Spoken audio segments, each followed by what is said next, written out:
तो हेलो बच्चों, आप सभी का स्वागत है आज के इस नए वीडियो में नए टॉपिक के साथ। तो बच्चों, आज के इस वीडियो में हम लोग 12th बायोलॉजी का अत्यंत महत्वपूर्ण टॉपिक जीन चिकित्सा यानी कि बच्चों जीन थेरेपी के बारे में संपूर्ण जानकारी आपको परिभाषा सहित देने वाले हैं। तो आप इस वीडियो में अंत तक जो से बने रहेगा, आपको यह पूरा एक क्लियर हो जाएगा कि जीन थेरेपी आखिर क्या होता है। तो चलिए बच्चों, अब हम बिना किसी समय गवाए इस टॉपिक को समझ लेते हैं। तो बच्चों देख सकते हैं, इस टॉपिक में सबसे पहले हम लोग जानेंगे कि जीन चिकित्सा की आखिर खोज किसने की थी। यानी कि बच्चों सबसे पहले जीन थेरेपी के बारे में हमको किसने जानकारी दिए थे उसके बारे में जानेंगे। उसके बाद बच्चों हम लोग इसको परिभाषा से ही समझेंगे कि आखिर यह होता क्या है। उसके बाद इनके कुछ उद्देश्य हैं, इसको हम लोग समझने वाले हैं। तो चलिए बच्चों, अब हम इसको स्टार्ट करते हैं। तो बच्चों देख सकते हैं, जीन चिकित्सा यानी कि जीन थेरेपी की सबसे पहले खोज किसने की थी बच्चों? तो इटली और अमेरिका के वैज्ञानिकों ने इसकी क्या की थी बच्चों? सबसे पहले इसकी खोज की थी। इसकी क्या की थी बच्चों? अध्ययन की थी। और कब की थी बच्चों? तो सन 1992 में। तो देख सकते हैं बच्चों, खोज सन 1992 में इटली तथा अमेरिका के वैज्ञानिकों ने इसकी खोज की थी। तो बच्चों देख सकते हैं, जो जीन चिकित्सा होता है, जो जीन चिकित्सा है, इसको दो देशों के वैज्ञानिक ने मिलकर यानी कि इटली और अमेरिका दोनों देशों के वैज्ञानिक ने मिलकर इसकी खोज की थी। इसके बारे में हमें जानकारी दिया था। तो बच्चों अब हम इसको जीन चिकित्सा को परिभाषा से ही समझने का प्रयास करते हैं। अब भी यहाँ पर समझने का प्रयास करेंगे। तो बच्चों ध्यान से देखेंगे, इधर अनुवांशिक रोग की चिकित्सा के लिए रोगी की कोशिकाओं और ऊतकों में उस रोग की सामान्य क्रियाशील जीन को प्रविष्ट कराने या फिर त्रुटिपूर्ण जीन में आवश्यकता अनुसार सुधार या फिर परिवर्तन लाने की इस विधि को ही क्या कहते हैं बच्चों? जीन चिकित्सा या फिर जीन सर्जरी कहते हैं। तो बच्चों यह जो 3 लाइन में लिखा गया है, इसको आसानी से समझने का प्रयास करेंगे। यही क्या है बच्चों? जीन चिकित्सा का आसान शब्दों में क्या है? परिभाषा है। तो देख सकते हैं, समझने का प्रयास करेंगे। अनुवांशिक रोग यानी कि बच्चों, अब अनुवांशिक रोग क्या होता है? तो बच्चों जनक से बच्चे के में उत्पन्न होने वाले यानी कि बच्चों उसके जो पेरेंट्स होते हैं उससे उसके बच्चे में जो रोग चला जाता है जीन के द्वारा, उसको क्या कहते हैं बच्चों? अनुवांशिक रोग कहते हैं। यानी कि यह पीढ़ी दर पीढ़ी चली आ होती है, उसको ही क्या कहते हैं बच्चों?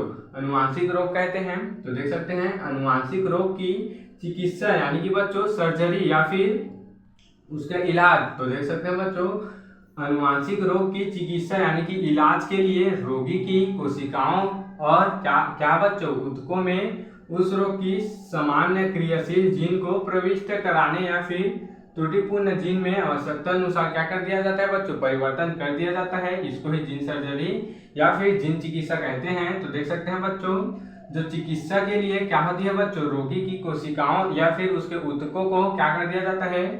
रोग की सामान्य क्रियाशील जीन को प्रविष्ट कर दिया जाता है। यानी कि बच्चों समझेंगे यहाँ पर, जो रोगी की कोशिकाएं या फिर ऊतक होते हैं, उस रोग की क्या होती है बच्चों? सामान्य क्रियाशील जीन को क्या कराया जाता है?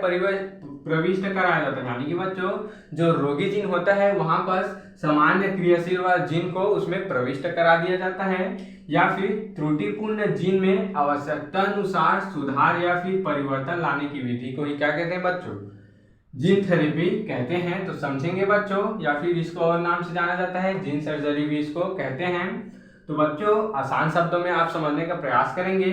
तो बच्चों जीन चिकित्सा क्या होता है? तो देख सकते हैं, जो खराब जीन होता है हमारे शरीर में, जो भी खराब जीन होता है या फिर जो रोग उत्पन्न करने वाले जीन होते हैं, उसको हटाकर एक अच्छे और स्वस्थ जीन को लगा देना ही क्या कहलाता है बच्चों? जीन चिकित्सा कहलाता है। यानी कि अच्छे जीन को उसमें क्या कर दिया जाता है? सुधार कर दिया जाता है या फिर उसमें परिवर्तन कर दिया जाता है खराब जीन से अच्छे जीन में। उसी को क्या कहते हैं? जीन सर्जरी या फिर जीन चिकित्सा कहते हैं।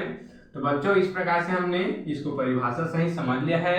अब हम लोग इसके कुछ उद्देश्य हैं, इसके बारे में जानकारी लेते हैं कि आखिर यह जीन थेरेपी का क्या उद्देश्य है, इसका क्या कार्य है। तो देख सकते हैं, पहला म्यूटेंट पर सामान्य या त्रुटिपूर्ण जीन को सामान्य जीन से प्रतिस्थापित करना। तो समझेंगे बच्चों, यहाँ पर क्या बोल दिया गया, यहाँ पर समझेंगे।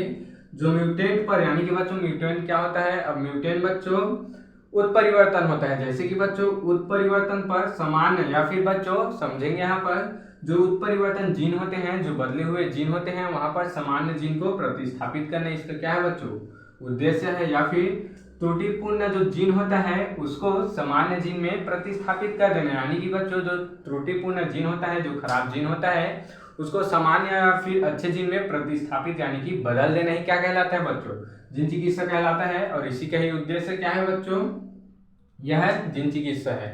तो बच्चों दूसरा देखेंगे, अनुवांशिक रोगों का इलाज जीन चिकित्सा विधि से किया जाता है। तो समझेंगे बच्चों, जो अनुवांशिक रोग होते हैं, जो जनक से बच्चे में फैलने वाले जो रोग होते हैं जन्म के समय, इसका इलाज जीन चिकित्सा द्वारा ही किया जा सकता है। यानी कि बच्चों जीन चिकित्सा की विधि को अपनाकर, जीन थेरेपी की विधि को अपनाकर खराब जीन को हटा दिया जाता है और अच्छे जीन को वहां पर प्रविष्ट कराने से क्या होता है बच्चों, जो अनुवांशिक रोग होता है उससे क्या बचा जा सकता है। तीसरा देख सकते हैं, वंशागति में नई पीढ़ी को विकास से बचाया जा सकता है। तो समझेंगे बच्चों यहाँ पर क्या बोल दिया गया, जो वंशागति होती है यानी कि बच्चों एक पीढ़ी से दूसरी पीढ़ी जो वंशागत होती है, तो उसमें बच्चों नई पीढ़ी को विकार यानी कि बीमारी से बचाया जा सकता है। यानी कि बच्चों अगर किसी व्यक्ति के में खराब जीन है तो उसका जब वंशागति होगा, यानी कि बच्चों उसका जब संतति उत्पन्न होगा तो उनमें भी क्या उत्पन्न हो सकते हैं बच्चों, विकार उत्पन्न हो सकते हैं। तो जीन चिकित्सा विधि के द्वारा,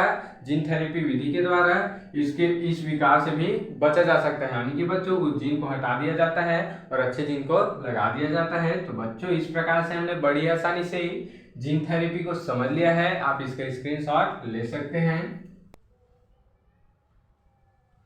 तो बच्चों आशा करता हूँ कि यह टॉपिक आपको जरूर से समझ में आया होगा और ऐसे ही और इम्पोर्टेंट टॉपिक के लिए मेरे इस चैनल में बने रहिएगा। अगर आप इस चैनल में नए हों तो इसको सब्सक्राइब करके बेल वाले आइकन को दबाकर प्रेस कर लीजिएगा, ताकि आपको मेरी ऐसे ही अच्छे इंपॉर्टेंट वीडियो सबसे पहले आप तक ही पहुँचती रहे, ताकि आप 2025 में जो बोर्ड एग्जाम होगा उसमें बायोलॉजी में अच्छे से अच्छे अंक ला सकें। तो चलिए बच्चों फिर मिलते हैं किसी नेक्स्ट वीडियो में नए टॉपिक के साथ। तब तक ले जय हिंद, जय भारत।